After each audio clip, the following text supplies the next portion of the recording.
Assalamualaikum warahmatullahi wabarakatuh. Perkenalkan, nama saya Farel dengan NIM 2434042 dari kelas A1 Podcast. Di sini saya ingin memenuhi tugas UAS dari Bapak dosen pengampu, yaitu Bapak Muhammad Prawibowo MPD, dengan mata kuliah Biomekanika Olahraga. Baik, di sini saya akan menjelaskan materi tentang memahami anatomi fungsional gerak, yaitu sistem gerak manusia. Sebelumnya kita memasuki yaitu latar belakang yang terlebih dahulu, yaitu gerak merupakan salah satu ciri utama makhluk hidup. Dalam kehidupan sehari-hari, manusia melakukan berbagai aktivitas seperti berjalan, berlari, melompat, mengangkat, dan melakukan berbagai aktivitas gerakan lainnya. Semua aktivitas tersebut tidak terlepas dari kerjasama berbagai sistem dalam tubuh manusia secara terkoordinasi sehingga memungkinkan manusia melakukan berbagai bentuk gerakan secara efektif dan efisien, terutama sistem gerak yang terdiri dari tulang, sendi, dan otot. Dalam ilmu olahraga dan kesehatan, pemahaman mengenai anatomi fungsional gerak sangat penting. Anatomi fungsional gerak mempelajari struktur tubuh manusia, bagaimana struktur tersebut berfungsi dan menghasilkan gerakan. Dengan memahami anatomi fungsional gerak, dapat seseorang mengetahui bagaimana tubuh bergerak, bagaimana otot bekerja, serta bagaimana sistem tubuh saling berinteraksi saat melakukan aktivitas fisik. Pemahaman ini sangat penting, terutama dalam bidang pendidikan jasmani, olahraga, fisioterapi, dan kesehatan. Dengan memahami anatomi gerak, seseorang dapat meningkatkan performa olahraga, mencegah cedera, serta melakukan latihan fisik yang lebih efektif. Oleh karena itu, mari kita sama-sama mempelajari tentang anatomi fungsional gerak, menjadi hal yang penting dipahami oleh semua orang, terutama praktisi di bidang olahraga dan kesehatan. Baik, selanjutnya memasuki pembahasan mengenai pengertian anatomi fungsional gerak. Anatomi fungsional gerak merupakan cabang ilmu olahraga yang mempelajari tubuh manusia serta hubungan antara struktur tersebut dengan fungsi gerak yang dihasilkan. Ilmu ini menggabungkan konsep anatomi dan fisiologi untuk memahami bagaimana bagian-bagian tubuh bekerja sama dengan menghasilkan gerakan. Anatomi berfokus pada struktur tubuh seperti otot, sendi, dan jaringan lainnya.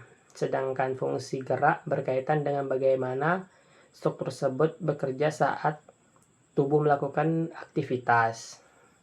Dalam olahraga, pemahaman anatomi fungsional sangat penting karena membantu dalam menganalisis teknik gerakan, meningkatkan efisiensi gerak, serta mencegah terjadinya cedera. Baik, selanjutnya masuk ke sistem gerak manusia.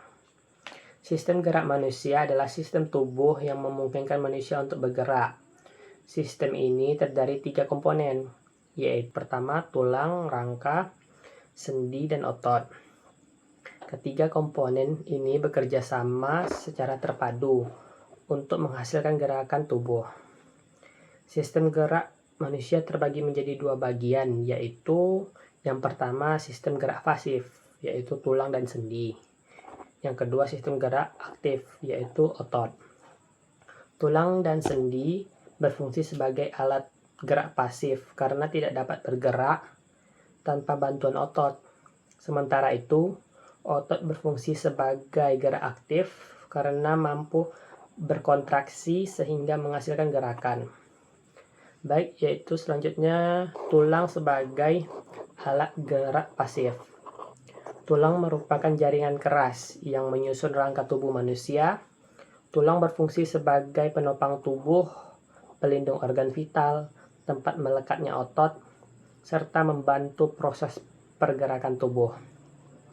Rangka manusia dewasa terdiri dari sekitar 206 tulang terbagi menjadi dua bagian. Yang pertama yaitu rangka aksikal. Rangka aksikal terdiri dari tulang tengkorak, tulang belakang, tulang rusuk, dan tulang dada, yang berfungsi melindungi organ-organ vital seperti otak, jantung, paru-paru. Dan yang kedua yaitu ada rangka apendikular. Rangka apendikular terdiri dari tulang anggota gerak atas dan bawah seperti tangan, kaki yang berfungsi membantu aktivitas gerak tubuh. Selain itu, tulang juga berperan dalam pembentukan sel darah di dalam sumsum tulang, seperti penyimpanan mineral seperti kalsium dan fosfor yang penting bagi tubuh. Selanjutnya yaitu sendi dan perannya dalam gerakan. Sendi merupakan tempat pertemuan antara dua tulang atau lebih, memungkinkan terjadinya pergerakan. Tanpa adanya sendi, tulang tidak dapat bergerak bebas.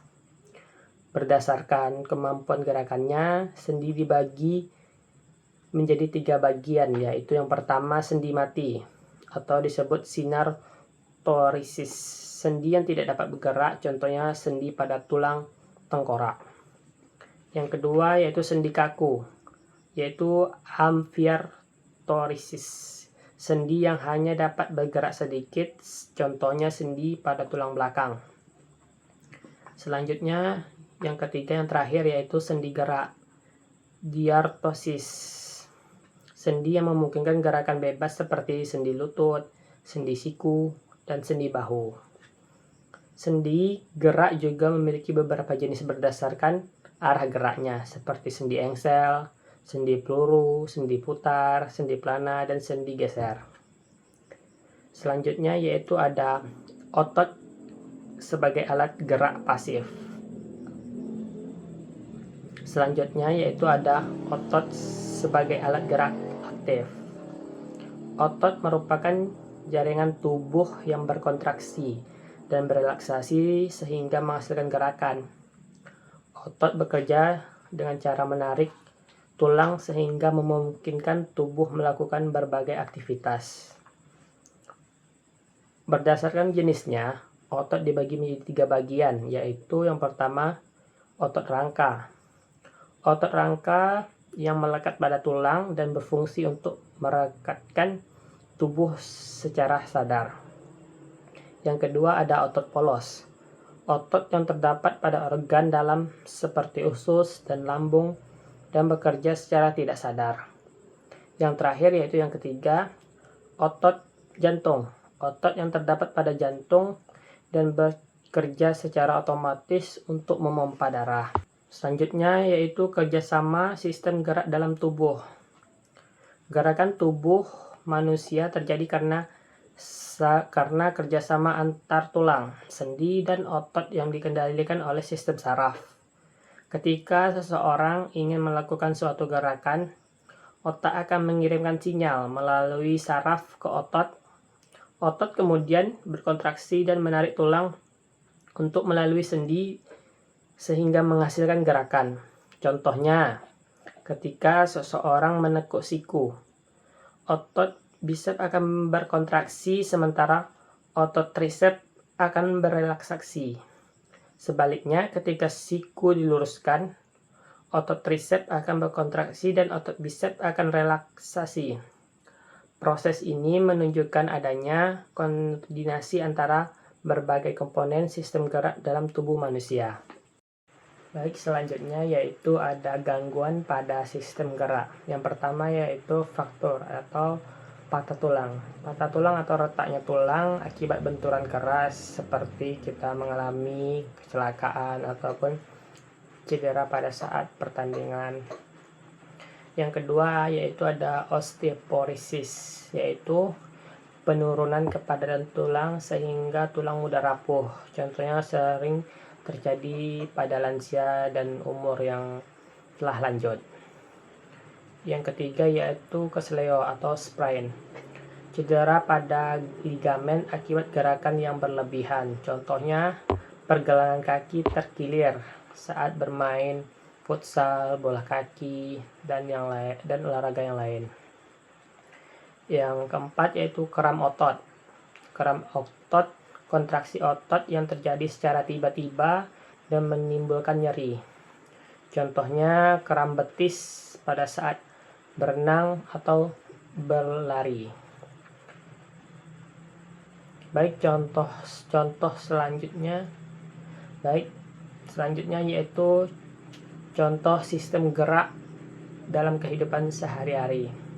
Seperti kita berjalan, bagian sistem gerak yang bekerja yaitu tulang kaki, sendi lutut, otot paha, dan betis. Yang kedua itu berlari, sistem yang bergerak yaitu tulang kaki, otot paha, betis, dan panggul.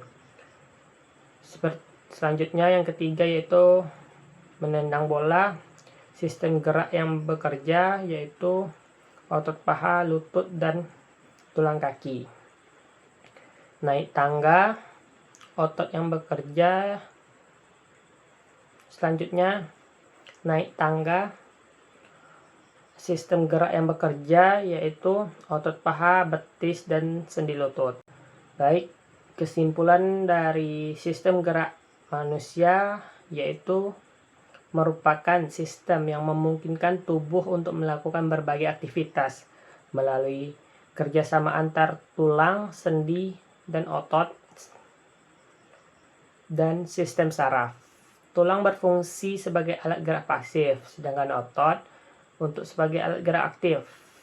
Dalam kehidupan kita sehari-harinya, hampir semua aktivitas seperti berjalan, berlari, menulis, mengangkat beban, dan berolahraga melibatkan sistem gerak. Oleh karena itu, marilah kita menjaga kesehatan tulang, sendi, dan otot kita, karena itu sangat penting agar fungsi gerak tubuh tetap optimal sepanjang kehidupan. Baiklah, itulah pemaparan materi dari saya, semoga bisa bermanfaat untuk kita semua. Lebih dan kurang saya mohon maaf. Assalamualaikum warahmatullahi wabarakatuh.